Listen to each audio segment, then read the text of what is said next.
नमस्कार दोस्तों, आप सबका स्वागत है आपके इस YouTube चैनल क्लासमेट नितेश पर।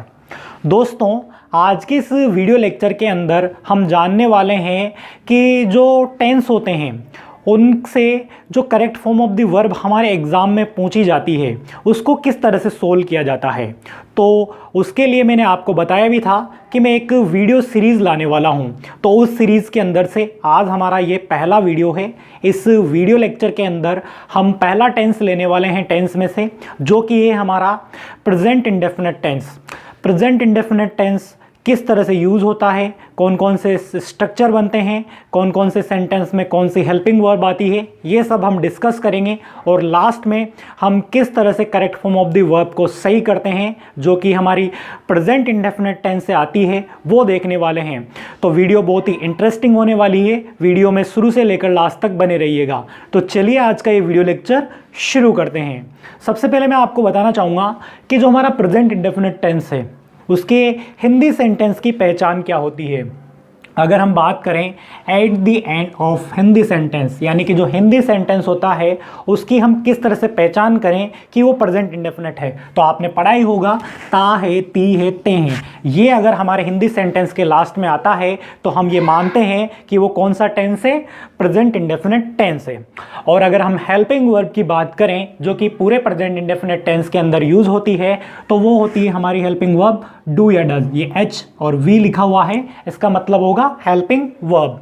और जो एम और वी लिखा हुआ है इसका मतलब होगा मेन वर्ब। तो यहाँ पर हम मेन वर्ब की फर्स्ट फॉर्म का यूज़ करते हैं पूरे प्रेजेंट इंडेफिनिट टेंस के अंदर।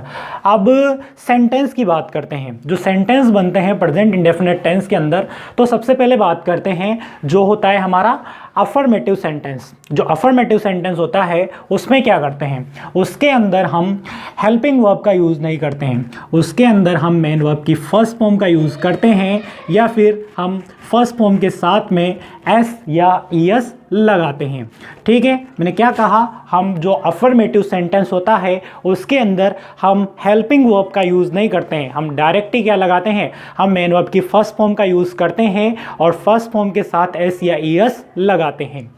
अब देखिए जो नेगेटिव सेंटेंस होगा उसके अंदर आप क्या करने वाले हैं। नेगेटिव सेंटेंस के अंदर आप डू या फिर डज इस हेल्पिंग वर्ब का यूज़ करेंगे और इसी के साथ में आप मेन वर्ब की फर्स्ट फॉर्म का यूज़ करने वाले हैं। ठीक है, और नॉट वगैरह तो आएगा ही सही क्योंकि नेगेटिव है, तो यहाँ पर नॉट आएगा ही सही।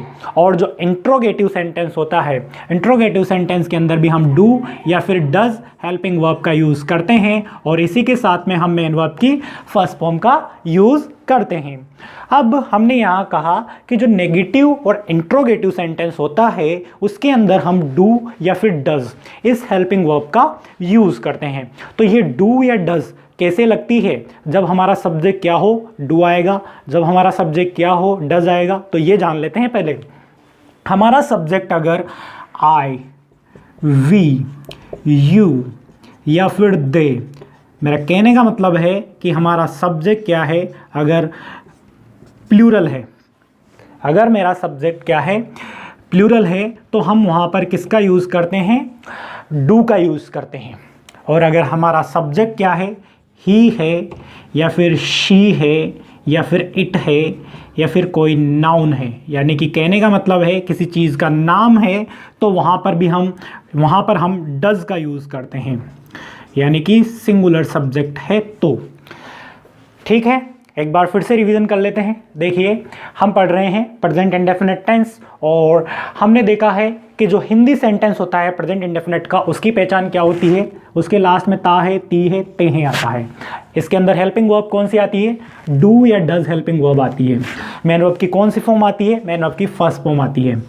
और हम बात करें अफर्मेटिव सेंटेंस की, तो जो हमारा अफर्मेटिव सेंटेंस होता है यानी कि सिंपल जो सेंटेंस होता है उसके अंदर हम हेल्पिंग वर्ब का यूज़ नहीं करते हैं, डायरेक्ट ही हम मेन वर्ब का फर्स्ट फॉर्म का यूज़ करते हैं। तो मेन वर्ब की फर्स्ट फॉर्म आती है या फिर फर्स्ट फॉर्म के साथ एस या ईएस आता है। और जो नेगेटिव सेंटेंस होता है उसके अंदर हम डू या डज हेल्पिंग वर्ब का यूज़ करते हैं और उसी के साथ हम मेन वर्ब की फर्स्ट फॉर्म का यूज़ करते हैं, और नेगेटिव है तो नोट तो आता ही है। इंट्रोगेटिव सेंटेंस की बात करें तो इंट्रोगेटिव सेंटेंस के अंदर डू या डज हेल्पिंग वर्ब आती है, उसी के साथ में मेन वर्ब की फर्स्ट फॉर्म आती है। डू कब लगाते हैं और डज कब लगाते हैं ये भी हमने सीखा। डू कब आता है? जब हमारा सब्जेक्ट क्या होता है? प्लूरल होता है, ठीक है, यानी कि आई, वी, यू, दे अगर हमारा सब्जेक्ट है तो वहां पर हम क्या लगाते हैं? डू लगाते हैं। और अगर हमारा सब्जेक्ट क्या होगा? ही, शी, इट या फिर कोई नाउन होगा तो वहां पर हम किसका यूज करेंगे?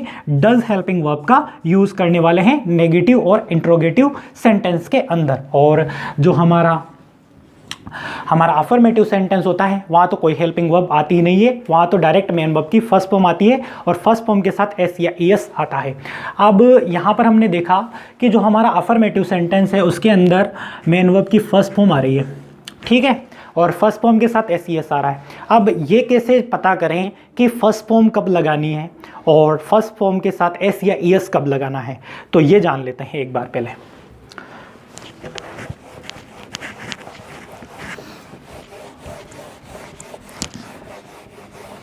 देखिए फर्स्ट फॉर्म कब लगाते हैं और फर्स्ट फॉर्म के साथ एस या फिर ईएस कब लगाते हैं। ये मैंने कहा आपसे कि फर्स्ट फॉर्म कब लगाते हैं और फर्स्ट फॉर्म के साथ एस या ईएस कब लगाते हैं। तो देखिए जब हमारा जो सब्जेक्ट है, ठीक है, यानी कि जो अफर्मेटिव सेंटेंस का जो सब्जेक्ट रहेगा, अगर हमारा सब्जेक्ट क्या रहे?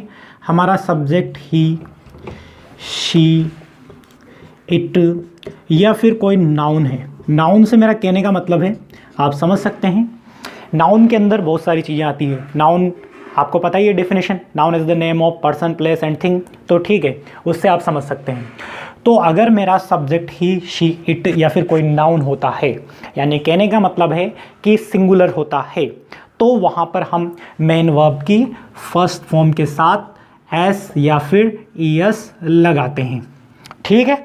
और अगर मेरा सब्जेक्ट आई, वी और यू या फिर दे होता है, तब हम क्या करते हैं? मेन वर्ब की फर्स्ट फॉर्म का ही यूज़ करते हैं इन सब के साथ में। यानी कि अगर मेरा सब्जेक्ट प्लूरल होता है तो हम किसका यूज़ करते हैं? मेन वर्ब की फर्स्ट फॉर्म का यूज़ करते हैं। और अगर मेरा सब्जेक्ट क्या है? सिंगुलर है, तो वहाँ पर हम मेन वर्ब की फर्स्ट फॉर्म के साथ एस या ईएस का यूज़ करते हैं। ये चीज़ आपने समझ ली, ठीक। और मैंने नेगेटिव और इंट्रोगेटिव तो बता ही दिया। अब एक बार फिर से रिवीजन करवा देता हूँ आपको। जो प्रेजेंट इंडेफिनिट टेंस होता है उसके at the end of Hindi sentence में क्या आता है? ता है, ती है, ते हैं, ये आता है, ठीक है। हेल्पिंग वर्ब कौन सी आती है? डू या डज आती है, ठीक है। और मेन वर्ब की कौन सी फॉर्म आती है? मेन वर्ब की फर्स्ट फॉर्म आती है। लेकिन अगर हम जब सेंटेंस बनाते हैं तो वहाँ पर थोड़ा सा चेंज हो जाता है। जो सेंटेंस है, जैसे कि हम बात करें अफर्मेटिव सेंटेंस की, तो अफर्मेटिव सेंटेंस के अंदर सर कोई भी हेल्पिंग वर्ब नहीं आती है। इसके अंदर क्या आता है? डायरेक्ट मेन वर्ब की फर्स्ट फॉर्म आती है, वो सब्जेक्ट के अकॉर्डिंग आती है, या फिर हमारी जो मेन वर्ब की फर्स्ट फॉर्म के साथ एस या एस लगता है वो हमारा सब्जेक्ट के अकॉर्डिंग लगता है, जो कि हमने यहाँ पर ये देखा है। और नेगेटिव जो सेंटेंस होता है उसके अंदर क्या आता है? उसके अंदर डू या डज हेल्पिंग वर्ब आती है और उसी के साथ में मेन वर्ब की फर्स्ट फॉर्म का यूज़ होता है। और जो इंट्रोगेटिव सेंटेंस होता है उसके साथ में हम डू या डज हेल्पिंग वर्ब का यूज़ करते हैं और मेन वर्ब की फर्स्ट फॉर्म का यूज़ करते हैं। अब आपने यहाँ पर देखा कि हम एस या ईएस लगाते हैं, ठीक है। जब हमारा सब्जेक्ट ही, शी, इट और नाउन होता है तो हम एस या ईएस लगाते हैं। अब यहाँ पर छोटी सी चीज़ है, कुछ रूल्स हैं 2-3, उनको अच्छे से देख लीजिएगा ताकि आपके माइंड से एस और ईएस कब लगाते हैं ये डाउट भी क्लियर हो जाए। तो हम देखने वाले हैं कि जो अफर्मेटिव सेंटेंस होता है उसमें मेन वर्ब की फर्स्ट फॉर्म के साथ एस कब लगता है और ईएस कब लगता है। ये आपको थोड़ा सा जानना है कि एस कब लगता है और ईएस कब लगता है। ये तो आपको पता है कि जब हमारा सब्जेक्ट ही, शी, इट और नाउन होता है तो हम मेन वर्ब की फर्स्ट फॉर्म के साथ एस या ईएस लगाते हैं, लेकिन एस कब लगता है और ईएस कब लगता है उसके लिए कुछ रूल्स हम जानेंगे। तो देखिए, तो अब हम जानेंगे कि जो हमारा अफर्मेटिव सेंटेंस होता है प्रेजेंट इंडेफिनिट टेंस के अंदर, उसमें हम जो हमारी मेन वर्ब होती है उसके साथ एस कब लगाते हैं और ईएस कब लगाते हैं। ये तो हमें पता है कि जो हमारा अफर्मेटिव सेंटेंस होता है उसके अंदर अगर हमारा सब्जेक्ट क्या हो, ही शी इट नेम हो, यानी कि कोई सिंगुलर सब्जेक्ट हो तो उसके साथ में हम फर्स्ट फॉर्म के साथ एस या ईएस लगाते हैं। तो उसी को लेते हुए हम ये जानने वाले हैं कि एस कब लगता है और ईएस कब लगता है मेन वर्ब में। जनरली हम कोई भी वर्ब हो उसके लास्ट में एस लगाते हैं, लेकिन कुछ रूल्स ऐसे हैं जिनमें हम ये जानने वाले हैं कि हम ईएस भी लगाते हैं और एस भी लगाते हैं। वो कैसे? तो सबसे पहला हमारा रूल है, देखिए, वर्ब के लास्ट में अगर हमारी वर्ब के लास्ट में क्या हो, ओ हो, एक्स हो या फिर सी एच, एस एच या एस डबल एस, अगर ये सारे होते हैं, अगर ये सारे लेटर्स हमारी जो वर्ब है उसके लास्ट में होते हैं और अगर हमारा सब्जेक्ट भी सिंगुलर होता है तो हम उसके साथ में क्या लगाते हैं, ईएस लगाते हैं। जब हमारा जो हमारा वर्ब होता है उसके लास्ट में क्या आना चाहिए, ओ आना चाहिए, एक्स आना चाहिए या फिर सी एच आना चाहिए या फिर एस एच या एस या डबल एस, इनमें से कोई भी आता है तो हम ई एस लगाते हैं। ठीक है, तो ये आ गया हमारा वर्ब। ठीक है, ये वर्ब है, इसमें ओ आ रहा है लास्ट में तो ईएस लगाना पड़ेगा अपन को, तो क्या हो जाएगा, गोज हो जाएगा। नेक्स्ट है टैक्स, तो टैक्स में क्या आ रहा है, लास्ट में एक्स आ रहा है तो ईएस लगाना पड़ेगा, टैक्सेस, ये हो गया। नेक्स्ट हमारी वर्ब है वॉच, वॉच में हमको क्या लगाना पड़ेगा, ईएस लगाना पड़ेगा क्योंकि ये सी एच लास्ट में आ रहा है। अब देखिए पास, तो पास में डबल एस आ रहा है लास्ट में तो यहाँ पर भी क्या करना पड़ेगा, ये पासेस। ठीक है, टिच, तो ये हमने बना दिया क्या, टिचेस। अब ये है हमारी फिनिश, तो फिनिश में भी हमें क्या लगाना पड़ेगा, क्योंकि इसके लास्ट में क्या आ रहा है, एस और एच आ रहा है तो यहाँ पर हमको फिनिश के साथ में ईएस जोड़ना पड़ेगा। ठीक है, ये पहला रूल है हमारा कि जो हमारी वर्ब होगी अगर उसके लास्ट में O, X, C H, S H, double S या फिर सिंगल एस ये सब आते हैं तो हम ईएस जोड़ते हैं। ठीक है, दूसरा रूल है हमारा, अगर हमारी जो वर्ब है उसके लास्ट में क्या आता है, वाई आता है। ठीक है, वर्ब के लास्ट में क्या आता है, वाई आता है और वाई से पहले, वाई से ठीक पहले क्या हो, कोई कॉन्सोनेंट हो। कॉन्सोनेंट आपको पता ही होंगे। ठीक है, इंग्लिश के अंदर कुछ वोवेल होते हैं और कुछ कॉन्सोनेंट होते हैं। आपने अल्फ़ाबेट पढ़े होंगे, अल्फ़ाबेट आपको पता ही होगा, टोटल कितने होते हैं अल्फ़ाबेट्स, 26 होते हैं। उसको दो भाग में डिवाइड करते हैं, फर्स्ट होता है हमारा वोवेल्स और सेकंड होता है हमारा कॉन्सोनेंट्स। तो वोवेल्स होते हैं ए आई ओ यू ई और जो बाकी सारे बच गए वो क्या होते हैं, हमारे कॉन्सोनेंट्स होते हैं। ठीक है, तो जो हमारी वर्ब होती है उसके लास्ट में अगर वाई हो तो वाई से ठीक पहले अगर क्या आ रहा हो, कोई कॉन्सोनेंट आ रहा हो तो क्या करते हैं हम, तो वाई हटा करके क्या करना है, y को वहाँ से हटा देना है और उसके साथ में क्या लिखना है, y की जगह पर हमको i लिखना है। ठीक है, i हमको लिखना है और es जोड़ देना है। क्या करना है, y को हटाना है और i लिखना है और es जोड़ देना है। ठीक, इतना सा काम आपको करना है। तो ये मैंने लिखा ट्राई। ठीक है, तो ये ट्राई में वाई से ठीक पहले क्या आ रहा है, एक कॉन्सोनेंट आ रहा है। ठीक है, आप अगर आपको कॉन्सोनेंट्स याद नहीं है तो आप वोवेल्स को दोहरा लीजिए, जो वोवेल्स होते हैं उनको दोहरा लीजिए, ए आई ओ यू ई, इनमें से कोई मिल रहा है अगर वाई से ठीक पहले तो आप यहाँ पर नहीं करने वाले हैं जो हमारा रूल है। अगर कोई कॉन्सोनेंट मिल रहा है यानी कि यहाँ पर एक कॉन्सोनेंट आ रहा है तो आपको क्या करना पड़ेगा, यहाँ पर आई लिखना पड़ेगा वाई की जगह पर और ईएस लगाना पड़ेगा। ठीक है, ट्राइज, ये हो गया। अब यहाँ पर कैरी, तो यहाँ पर भी आर आ रहा है तो ये भी एक क्या है, हमारा कॉन्सोनेंट है, तो आई जो हमारा वाई होगा उसको आई में करेंगे कन्वर्ट और यहाँ पर ईएस और लिख देंगे। अब हमारा तीसरा रूल है, वाई से पहले कोई वोवेल्स, ठीक है, अगर कोई वोवेल्स आ जाता है, ठीक है, यानी कि ए आई ओ यू ई, इन पांचों में से कोई एक भी आ जाता है तो क्या करेंगे, y को वहीं पर ही रहने देंगे और y के साथ क्या लगा देंगे, s लगा देंगे। देखिए एग्जांपल है प्ले, तो y से ठीक पहले एक वोवेल आ रहा है, a आ रहा है ना, तो यहाँ पर क्या करना है आपको, ऐसे का ऐसा ही लिख देना है, ये s लगा देना, बस y भी लिख देना और s और लगा देना वहाँ पर।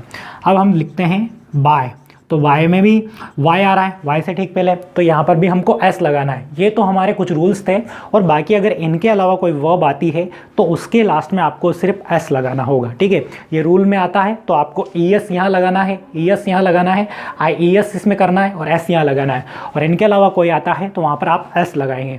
तो ये हो गया हमारा जो हमारा प्रेजेंट इंडेफिनिट के अंदर अफर्मेटिव जो सेंटेंस होता है उसमें अगर हमारा सब्जेक्ट क्या है, सिंगुलर होता है, ही शी इट नेम होता है, तो वहाँ पर हम मेन वर्ब की फर्स्ट फॉर्म के साथ एस और ईएस लगाते हैं। और वो कैसे लगाते हैं ये मैंने आपको कुछ रूल्स बताए हैं, उनके अकॉर्डिंग अच्छे से आप कर सकते हैं। अब हम जानने वाले हैं कि प्रेजेंट इंडेफिनिट टेंस के अंदर एडवर्ब कौन कौन सी आती है, क्योंकि एडवर्ब ही सबसे ज़्यादा इंपॉर्टेंट है। उनसे ही हम जो correct form of the verb होती है उनमें सेंटेंस को पहचान पाते हैं कि ये कौन सा टेंस है, कौन से टेंस का, यानी कि टेंस के अंदर कौन सा भाग है, तो ये प्रेजेंट इंडेफिनिट है, ये उनसे ही हम पहचान पाते हैं। तो चलिए उनको अब हम देखते हैं। अब हम देखने वाले हैं जो प्रेजेंट इंडेफिनिट टेंस होता है उसमें एडवर्ब कौन कौन सी यूज़ की जाती है। उन एडवर्ब से ही हमें ये पता चलेगा कि हमको जो correct form of the verb होती है उसके अंदर जो वर्ब करेक्ट कैसे भरनी है। तो आपको जो ये बोर्ड पर एडवर्ब लिखी हुई है ये सारी प्रेजेंट इंडेफिनिट टेंस की है, ये अच्छे से याद होनी चाहिए, ठीक है।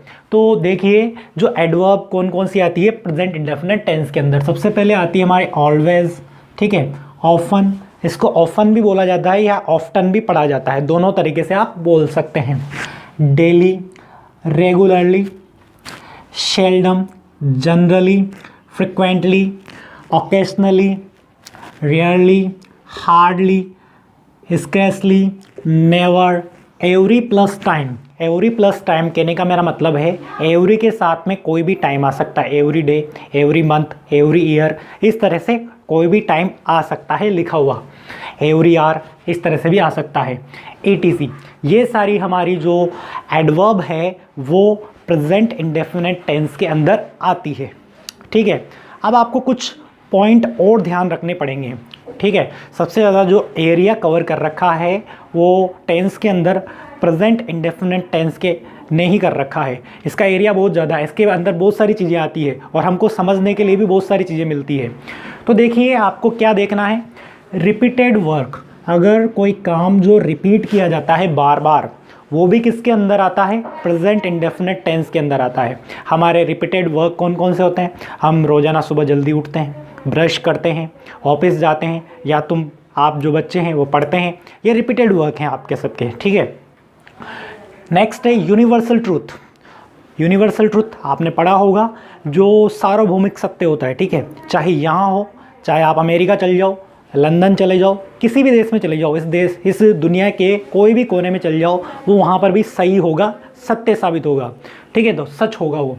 तो वो कौन सा होता है, जो हमारा सन है वो कौन सी दिशा से उगता है, the sun rises in the east, जो हमारा पूर्व दिशा से उगता है, और किस दिशा में अस्त होता है, पश्चिम में अस्त होता है, the sun sets in the west, इस तरीके से। तो ये क्या है, हमारा यूनिवर्सल ट्रूथ है। इसके अलावा जो हमारा जो चंद्रमा है वो किसके चक्कर लगाता है, पृथ्वी के चक्कर लगाता है, तो क्या बनेगा, the moon moves around the earth, ठीक है। इस तरह से यूनिवर्सल ट्रूथ के अंदर आएंगे। अब बात करते हैं हमारा थर्ड पॉइंट, साइंटिफिक फैक्ट, जो हमारे वैज्ञानिक सत्य होते हैं, ठीक है। वैज्ञानिक जो सत्य होते हैं उनको हम साइंटिफिक फैक्ट बोलते हैं। यानी कि अगर आप कोई एप्पल ऊपर उछालिए तो वो नीचे आएगा, कोई बॉल ऊपर उछालिए वो नीचे आएगी, ये क्या है, साइंटिफिक फैक्ट है, ठीक है ना। आपने पढ़ा होगा ग्रेविटी का नियम है, कोई भी चीज़ ऊपर जाती है तो नीचे ही आती है, ठीक है। उसके अलावा और भी बहुत सारे रूल हैं, जैसे साइंटिफिक फैक्ट के अंदर जो पानी है वो कितने डिग्री सेल्सियस पर गर्म होता है, 100 डिग्री सेल्सियस पर गर्म होता है, यानी कि उबलने लग जाता है, कहने का मतलब है उबलना शुरू हो जाता है 100 डिग्री सेल्सियस पर जाने पर, तो ये एक साइंटिफिक फैक्ट है, ठीक है। अगला है हमारा फोर्थ पॉइंट है, कोई भी प्रोवर्ब्स हो या फिर कोई भी कोटेशंस हो, यानी कि कोई भी कहावत हो या फिर कोई भी कथन हो, तो वो भी हमारे किसके अंदर आते हैं, प्रेजेंट इंडेफिनिट टेंस के अंदर आते हैं।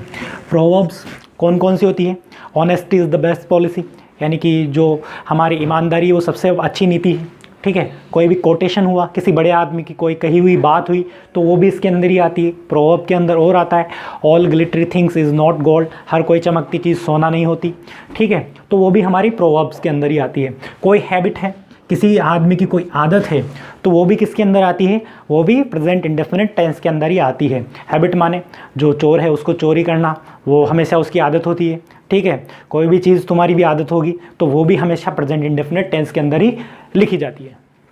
नेक्स्ट है ह्यूज, जो हमारा न्यूज़पेपर हेडलाइंस होता है, सॉरी जो हमारी न्यूज़पेपर हेडलाइंस होती है वो किसके अंदर आती है, वो भी हमारी प्रेजेंट इंडेफिनिट टेंस के अंदर ही आती है। जो भी अभी हमारे कोरोना के केसेस अभी बढ़ रहे हैं तो ये भी इसके अंदर ही आएगा। यानी कि जो भी न्यूज़पेपर की जो भी हेडलाइन नई बनती है, रोज़ाना अप टू डेट होती रहती है, ठीक है, अपडेट होती रहती है, तो वो सब किसके अंदर आती है, हमारा जो प्रेजेंट इंडेफिनिट टेंस है उसी के अंदर आती है। तो आपको क्या याद रखना है, एक तो एडवर्ब याद रखना है, और ये पाँचों या ये जो 6 पॉइंट हैं हमारे, ये 6 के 6 पॉइंट आपको याद रखने हैं, जिससे आपका क्या होगा, जो correct form of the verb होगी वो आपको करने में आसानी होगी। तो एक बार इसका जल्दी से स्क्रीनशॉट ले लीजिए। तो अब हमने पूरा प्रेजेंट इंडेफिनिट टेंस अच्छे से समझ लिया है कि इसकी पहचान क्या होती है, कौन से सेंटेंस के अंदर कौन सी हेल्पिंग वर्ब यूज़ होती है, कौन सी एडवर्ब आती है, और कौन कौन से फैक्ट इसके अंदर आते हैं। ये सब अभी तक हमने अच्छे से समझ लिया है। अब बारी है प्रैक्टिस करने की। प्रैक्टिस में हम ये सीखेंगे कि किस तरह से हम राइट जो करेक्ट फॉर्म है वो हम कैसे लिख पाते हैं सेंटेंस के अंदर, वही देखने के लिए हमने वीडियो बनाया है। तो सबसे पहले आपको जो एग्ज़ाम के अंदर सेंटेंस आएंगे उनको अच्छे से देखना है पहले तो, ठीक है। उसके बाद में हमें क्या करना है, उन सेंटेंस के अंदर हमें एडवर्ब ढूंढनी है, ठीक है, हमें कोई ना कोई एडवर्ब ढूंढनी है। एडवर्ब नहीं मिले तो हमें हमारे जो कुछ पॉइंट्स हैं वो याद रखने हैं, जैसे यूनिवर्सल ट्रूथ था, साइंटिफिक फैक्ट था, या फिर हमने क्या किया था, और भी बहुत सारे हमारे प्रोवर्ब्स थे, कोटेशंस थे, ये सारे पॉइंट्स हमने देखे थे। तो उन सारे वर्ड्स को हमें ध्यान में रखना है कि शायद ये नहीं तो ये होगा, तब हमें वहाँ पर प्रेजेंट इंडेफिनिट लगाना है। तो यहाँ पर हम एक्सरसाइज करते हैं। देखिए यहाँ पर 10 सेंटेंस लिखे हुए हैं, जैसे कि आपके एग्ज़ाम में भी इसी तरह के सेंटेंस आते हैं जिनमें आपको correct form of the verb करनी होती है। यहाँ पर 10 हैं, इसके बाद में हम और भी प्रैक्टिस करने वाले हैं। तो सबसे पहले हमारा पहला सेंटेंस देखिए, सेंटेंस को पहचानिए। सेंटेंस कौन सा सेंटेंस है, कहने का मतलब है अफर्मेटिव है, नेगेटिव है, या फिर इंट्रोगेटिव है। अगर ये सेंटेंस हमारा नेगेटिव होता तो इसमें कहीं ना कहीं पर हमें नोट दिया होता, ठीक है, आई अप एट 5 o'clock डेली, और पीछे गेट लिखा हुआ है, ठीक है, गेट लिखा हुआ है पीछे की तरफ। तो यहाँ पर कोई नोट नहीं लिखा हुआ, तो ये नेगेटिव नहीं है। दूसरी बात कि यहाँ पर इस सेंटेंस में लास्ट में फुल स्टॉप आ रहा है, फुल स्टॉप यानी कि ये हमारा इंट्रोगेटिव सेंटेंस भी नहीं है, ठीक है। तो यहाँ पर क्या करना है, हमें एडवर्ब ढूंढनी है। सेंटेंस में हमें एडवर्ब दे रखी है, यहाँ पर डेली दे रखा है। अब डेली किसके अंदर आता है, आपने ही तो बताया था सर अभी थोड़ी देर पहले कि डेली किसके अंदर आता है, प्रेजेंट इंडेफिनिट टेंस के अंदर हमारा डेली जो एडवर्ब है वो आती है, ठीक है। और अब देखिए सब्जेक्ट क्या दे रखा है, सब्जेक्ट आई दे रखा है, और ये हमारा कौन सा सेंटेंस है, अफर्मेटिव सेंटेंस है। हर एक चीज़ बिल्कुल आसानी से समझने वाले, हल्के से, यानी कि लोड लेकर के, अगर दिमाग पे लोड लेकर के पढ़ोगे तो कुछ समझ में भी नहीं आने वाला और याद भी नहीं होने वाला। तो ये सेंटेंस कौन सा है, अफर्मेटिव सेंटेंस है। हमें एडवर्ब मिल चुकी है डेली, ठीक है, इतना हो चुका है। अब हमने पढ़ा था अफर्मेटिव सेंटेंस के अंदर अगर हमारा subject I we you they हो तो हम मेन वर्ब की फर्स्ट फॉर्म ही रखते हैं, और अगर हमारा जो सब्जेक्ट है वो क्या हो, ही सी इट नेम हो, तो वहाँ पर हम फर्स्ट फॉर्म के साथ एस ई एस लगाते हैं। तो यहाँ पर हमारा सब्जेक्ट क्या है, सर आई है, आई है, तो यहाँ पर क्या करना है, आपको सिर्फ मेन वर्ब की फर्स्ट फॉर्म ही तो रखनी है, जो लिखा हुआ है वही लिख दीजिए। तो यहाँ पर हमने क्या लिख दिया, ये गेट का गेट लिख दिया वापस, I get up at 5 o'clock daily, ये हमारा सेंटेंस बन गया। हमें यहाँ पर ये नहीं जानना है कि इसकी हिंदी क्या होती है, हमें काम यहाँ पर एग्ज़ाम में नंबर लाने से है। इसको ये पहचानना है कि ये सेंटेंस कौन सा है और यहाँ पर करेक्ट फॉर्म ऑफ लिखनी है, ठीक है। अगला जो हमारा सेंटेंस है माय फ्रेंड्स, अब यहाँ पर फ्रेंड्स आ गया, ठीक है, यानी कि कहने का मतलब है जो ये हमारा सेंटेंस है ये क्या है, एक प्लूरल सब्जेक्ट है इसका, ठीक है, क्या है, प्लूरल सब्जेक्ट है। तो और ये सेंटेंस कौन सा है, अफर्मेटिव सेंटेंस है, यहाँ पर कहीं पर भी आपको नोट नहीं दिख रहा। और एडवर्ब पहचान लीजिए, एडवर्ब क्या दे रखी है यहाँ पर, ऑलवेज एडवर्ब दे दी भाई इसने, ठीक है। ऑलवेज से पता चल गया कि ये कौन सा टेंस है, प्रेजेंट इंडेफिनिट टेंस है, ठीक है, ये पता चल गया, ऑलवेज मिल चुका है। अब हमें क्या करना है, हमें पता है कि सर अगर हमारा सब्जेक्ट क्या होता है, सिंगुलर होता है तो हम मेन वर्ब की फर्स्ट फॉर्म के साथ एस लगाते हैं, और अगर हमारा सब्जेक्ट क्या होता है जो कि यहाँ प्लूरल है तो यहाँ पर हम मेन वर्ब की फर्स्ट फॉर्म को ही लिखेंगे, ठीक है। तो यहाँ पर हेल्प लिखा हुआ है तो यहाँ पर हेल्प ही आएगा, क्यों, क्योंकि हमारा जो सब्जेक्ट है वो क्या है, एक प्लूरल सब्जेक्ट है, इस वजह से यहाँ पर हेल्प ही लिखेंगे हम। अगर यहाँ पर एस हटा देते तो यहाँ पर हेल्प्स हो जाता, ठीक है। अगला एग्जाम्पल है हमारा द मून, और यहाँ पर हमें दे रखा है मूव। अब ये जो एग्जाम्पल है हमारा एक क्या है, साइंटिफिक नहीं, एक यूनिवर्सल ट्रूथ है, सॉरी, एक यूनिवर्सल ट्रूथ है ये हमारा, कि जो चंद्रमा है वो कहाँ पर, वो पृथ्वी के चक्कर लगाता है, ठीक है। ये हमारा क्या है, एक यूनिवर्सल ट्रूथ है, ठीक है। अब यहाँ पर एक कौन सा सेंटेंस है, ये हमारा एक अफर्मेटिव सेंटेंस है, और हमारा जो सब्जेक्ट है वो क्या है, मून है, यानी कि मून क्या हो सकता है, एक नाउन हो सकता है ना, नाउन हो सकता है। तो यहाँ पर आपको क्या करना होगा, जो मून है उसके साथ में हमको एस लगाना होगा। कैसे एस क्यों लगाएंगे, एस इस वजह से लगाएंगे कि यहाँ पर ई ऑलरेडी दे रखा है और ये हमारा अफर्मेटिव सेंटेंस है, और हमने पढ़ा है कि अफर्मेटिव सेंटेंस के अंदर मेन वर्ब की फर्स्ट फॉर्म आती है या फर्स्ट फॉर्म के साथ एस आता है। एस कब लगता है, जब हमारा सब्जेक्ट सिंगुलर होता है, ठीक है। तो हमारा सब्जेक्ट सिंगुलर है, मून है, यानी कि एक नाउन है, तो यहाँ पर हम एस लगाएंगे। नेक्स्ट है वाटर, वाटर, अब वाटर क्या है, ये भी एक नाउन है, तो यहाँ पर भी, और ये कौन सा सेंटेंस है हमारा, अफर्मेटिव सेंटेंस है, तो यहाँ पर क्या हो जाएगा, बॉयल, ठीक है, बॉयल्स हो जाएगा, एस लगाना पड़ेगा क्योंकि वाटर लिखा हुआ है। अगला है अ लाई, ठीक है, अ लायर यानी कि झूठा, अ लायर यानी कि झूठा। ऑलवेज, अब यहाँ पर क्या मिल गया अपन को, ऑलवेज, ये एडवर्ब मिल चुकी है, इसके अंदर अपन को कोई एडवर्ब नहीं मिली, ठीक है, लेकिन मैंने आपको बताया था, और ऊपर वाले के अंदर भी आपको कोई एडवर्ब नहीं मिली, पर मैंने आपको बताया था कि जो यूनिवर्सल ट्रूथ होते हैं और साइंटिफिक फैक्ट होते हैं वो भी हमारे प्रेजेंट इंडेफिनिट टेंस के अंदर आते हैं, तो वो ये वाले सेंटेंस हैं।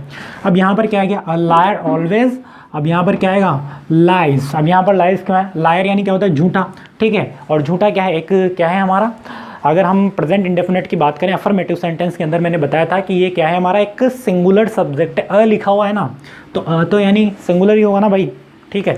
अब यहाँ पर क्या है, ऑनेस्टी द बेस्ट पॉलिसी, ठीक है। अब ये भी मैंने आपको बताया था, कुछ प्रोवर्ब्स भी इसी इंडेफिनिट टेंस के अंदर आती है, प्रेजेंट इंडेफिनिट टेंस के अंदर, तो वहाँ पर हम याद रखिएगा जब प्रोवर्ब्स आती है तो हम वहाँ पर इस हेल्पिंग वर्ब का यूज़ करते हैं प्रेजेंट इंडेफिनिट टेंस के अंदर, ठीक है।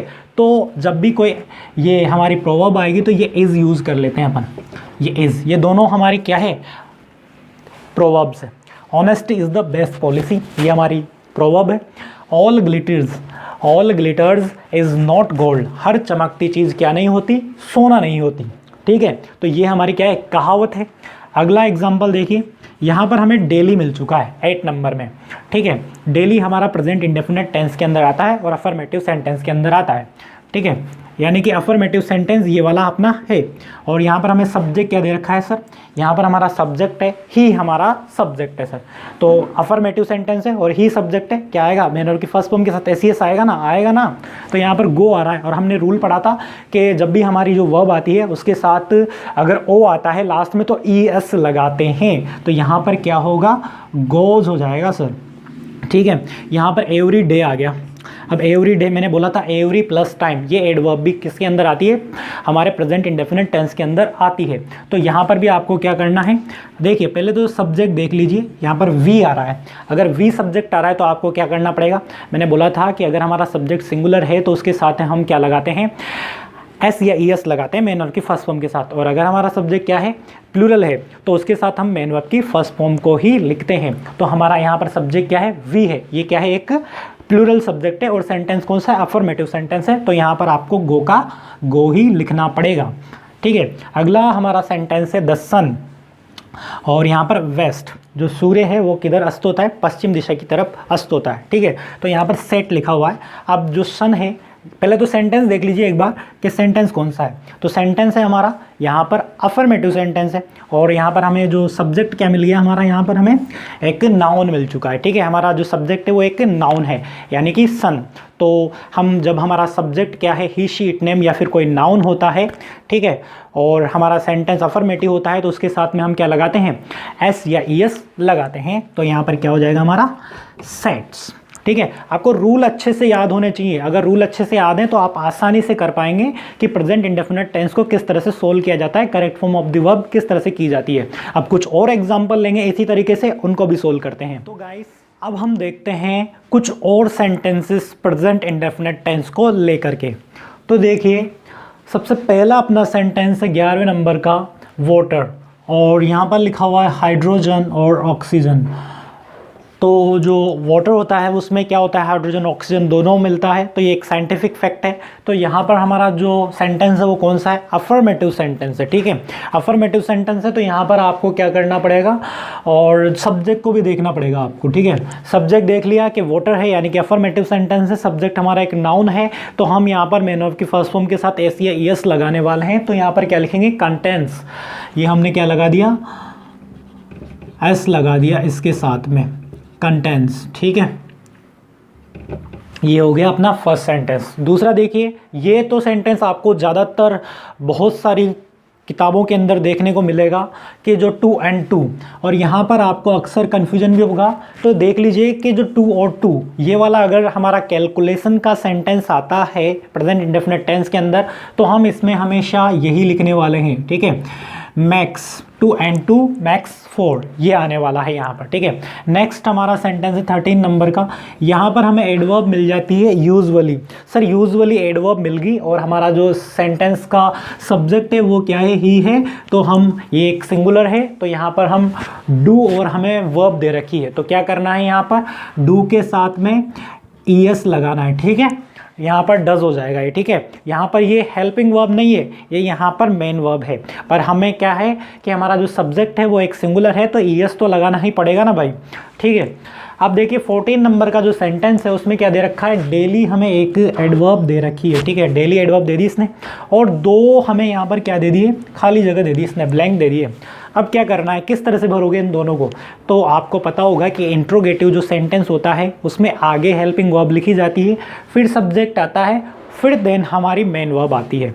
ठीक है, तो यहाँ पर क्या करना पड़ेगा, हमें सब्जेक्ट देखना पड़ेगा। हमारा सब्जेक्ट क्या है, ही है, और हमें यहाँ पर ही को देखते हुए यहाँ पर क्या लिखना पड़ेगा, डज लिखना पड़ेगा।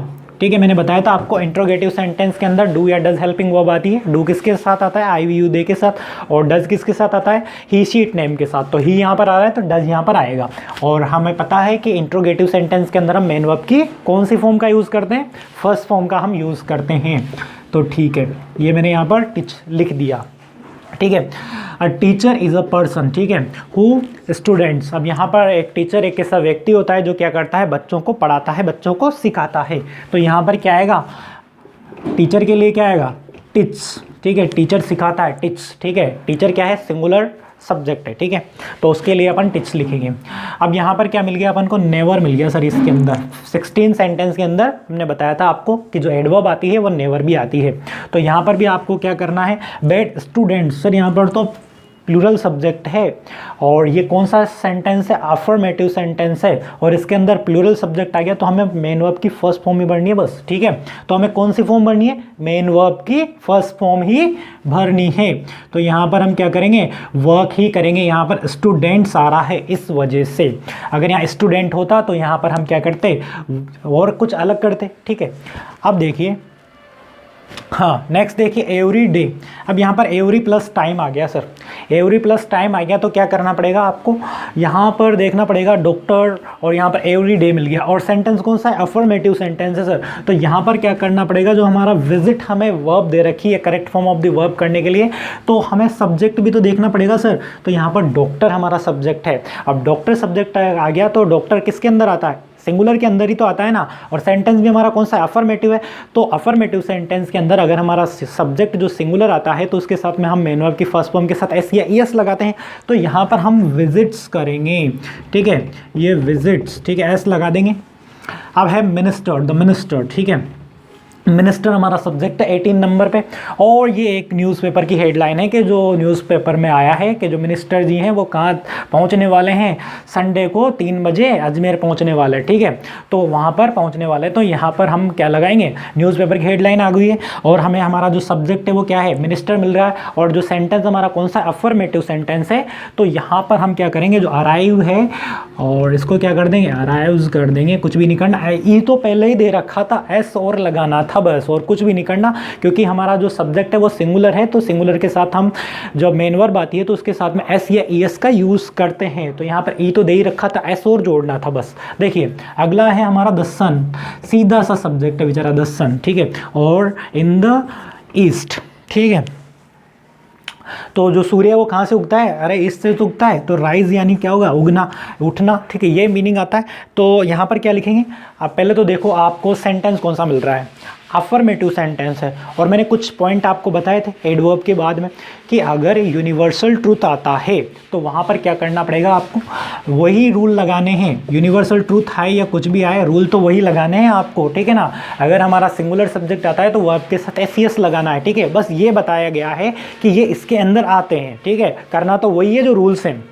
अगला है द फैन। अब यहाँ पर क्या है, किस पे चलता है, जो पंखा है वो किस पे चलता है, इलेक्ट्रिसिटी पे चलता है, ठीक है। तो यहाँ पर क्या लगा देंगे, रन्स कर देंगे, ये हमारा सिंगुलर सब्जेक्ट है, ठीक है। तो ये हो गए हमारे 20 सेंटेंस हो गए, इनकी हमने अच्छे से प्रैक्टिस कर ली है। प्रेजेंट इंडेफिनिट टेंस आपका अच्छे से पूरा हो गया है। अगर कोई डाउट है तो कमेंट बॉक्स में ज़रूर लिख दीजिएगा, वहाँ पर मैं आपको रिप्लाई कर दूंगा। आपको ये वीडियो कैसा लगा कमेंट बॉक्स में ज़रूर लिख करके बताइएगा, मेरी मेहनत आपको कैसी लगी। और अगर ये वीडियो आपको अच्छा लगा है तो इस वीडियो को लाइक ज़रूर करके जाइएगा, क्योंकि इतना कुछ हर किसी के लिए कोई भी नहीं करता फ्री टाइम निकाल करके। मैंने इतना कुछ आपको अच्छे से समझाया है, तो एक लाइक ज़रूर करके जाइएगा। और हमारे यूट्यूब चैनल क्लासमेट नितेश पर नए हैं तो अभी सब्सक्राइब कर दीजिए और पास ही बेल आइकन है उसे हिट कर दीजिए। मिलेंगे नेक्स्ट वीडियो में, उसके अंदर अपन प्रेजेंट कंटिन्यूअस टेंस पढ़ने वाले हैं। तो चैनल को सब्सक्राइब करके रखिए और बेल आइकन को हिट करके रखिए। Bye bye.